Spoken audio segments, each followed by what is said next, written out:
কোরবানির ঈদকে সামনে রেখে একটি কোটি টাকার জাল নোট বাজারে ছাড়তে সক্রিয় একটি চক্র। রাজধানীতে জাল টাকার কারখানায় অভিযান চালিয়ে 4 জনকে গ্রেফতারের পর এমন তথ্য দেন তারা। অভিযুক্তরা জানান, চাহিদা বেশি থাকায় এবার 100 ও 200 টাকার নোট বেশি ছাড়ার পরিকল্পনা ছিল তাদের। আর এই টাকার কারিগরদের দেওয়া হয় উচ্চ বেতন। বিস্তারিত জানাচ্ছেন জিয়া খান।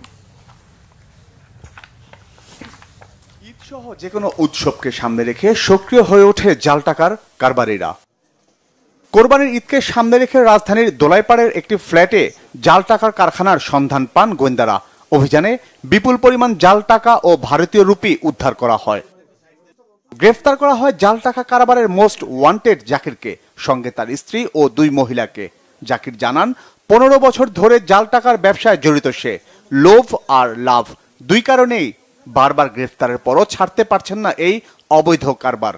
ছাড়তে পারছি না, আসলে এক একটা মামলা খেয়ে ঋণগ্রস্ত হয়ে বের হয়ে এসে মামলার হাজিরা দেওয়া আর ঋণ পরিশোধ করা, আসলে লিগ্যাল কোনো চাকরি কিংবা কোনো দিনমজুরি কর্ম করে এটা শেষ করা সম্ভব হয় না, যার কারণে বাধ্যতামূলক আমাদের আবার এই কাজে লিপ্ত হতে হয়।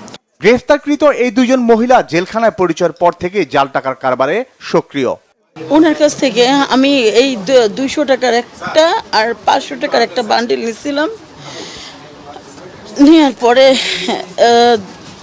আমি 7-8টা এমন চালাইছি। গোয়েন্দারা জানান, গ্রেফতারকৃত জাকিরের 3 জন কর্মচারী রয়েছে এই কারবারে, যাদের বেতন 2.5 লাখ টাকা। সে ইতোমধ্যে আর 2 থেকে 3 কোটি টাকা ছেড়েছে। আমাদের ধারণা গত রমজানের ঈদ থেকে শুরু করে এখান পর্যন্ত সে 10-15 কোটি টাকা ছেড়েছে, কারণ সে তো প্রতি মাসেই বেতন দেয় 2.5 থেকে 3 লক্ষ টাকা। সুতরাং 2.5-3 লক্ষ টাকাগুলোকে দিতে গেলে তার কত টাকা তৈরি করতে হতে থাকে, তাকে নিজে তো লাভ করতে হতে থাকে। জাল টাকা তৈরি বন্ধে আলাদা ট্রাইব্যুনাল গঠনের দাবি করেন গোয়েন্দারা। জিয়া খান, বাংলা ভিশন, ঢাকা।